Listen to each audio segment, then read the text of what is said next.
Hello! My name is Pam Stewart, and I am an author of young adult science fiction and fantasy. And today, I'm going to be discussing, if I had the license for the music, I would play it now! Game of Thrones! Dun dun dun dun dun dun dun dun dun. No, I'm sorry.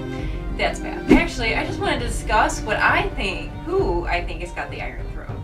Please feel free to share your comments below about who you think has got the Iron Throne. So I watched the first episode of season 8, and of course it was a triumph in visual cinematography as well as script writing. I know it's not got the same bite as it did when George R.R. Martin's books were the source material, but I feel like the characters are so strong that has carried into the last 2 seasons, and it's still very enjoyable to watch. And I think that they still have the heart of what George means to write, and I hope he gets busy. You hear me, George? Get busy. But I identify with him as a writer, totally. You know, give him time he needs, but get busy, dude. Okay, so after watching the last episode, beforehand I had thought Dany pretty much had the throne like locked up. I mean, she had the epic backstory.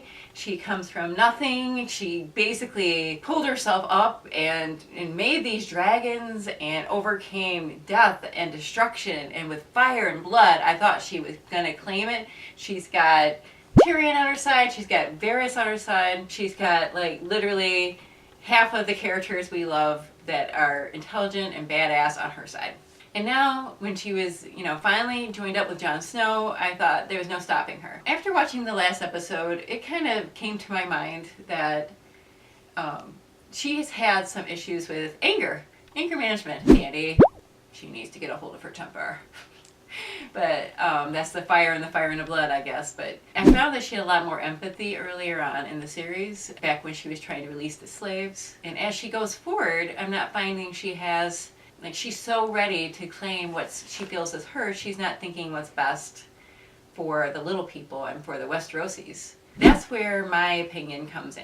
Now, I know George R.R. Martin probably has something I have never thought about, and I'm totally going to say that probably he's going to come up with something that I never considered. But after watching the last episode, I'm going to say I want Jon on the throne, and I think that he has a good shot at it. And only because he does have the birthright. And I think sleeping with his aunt is going to produce more problems than solutions, because now there's a romance, and he is definitely going to have a rift with Dany after they find out that they can't have a relationship anymore. And hopefully there's no baby involved, because I feel like Jon meant he was going to marry Dany. Like, it was his plan, because, if you think back to season 1 or 2 when he first met Sam, one of their discussions was why Jon had never been with anybody sexually. And the reason he said was that he didn't want to leave any more bastards in the world, and so they didn't have to live like him. And he would never have slept with anybody that he didn't plan on being with. I think he totally planned on marrying Dany, and I think this is going to be a problem if she is pregnant, because, alright, getting back to basics, this is not Targaryen land, and even though Targaryens often marry brothers and sisters, and that's acceptable in other countries, and maybe a few hundred years ago it was acceptable in Westeros. Judging from the way that people accepted Jaime and Cersei's relationship, especially since that was such a negative thing for the country, I don't think that the common people are going to allow that. And the North, for sure, is not going to allow a Targaryen only on the throne. I think it's going to have to be a Stark, and the only person who has both Targaryen and Stark blood is Jon Snow. He has the legal right, he has the backing of the North, and he'll have the backing of the South soon enough when he saves them from all the freaking White Walkers. He is the only person who is willing to die for his people over and over again. When there's no hope, he was willing to die for them. And that's the kind of leader that Westeros needs after all these selfish people.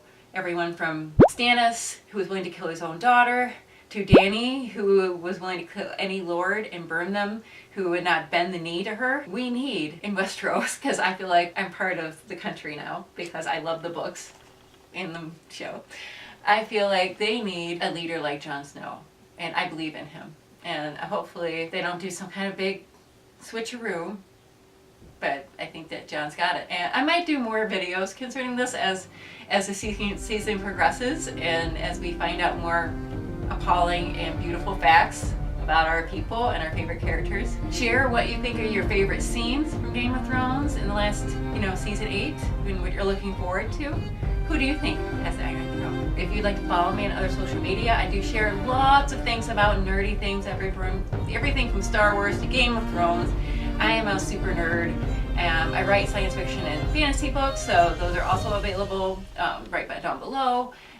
Just click and follow me, and I'd love to hear from you. Also subscribe if you would like to see more videos like this. I look forward to hearing from you. Have a good day. Bye.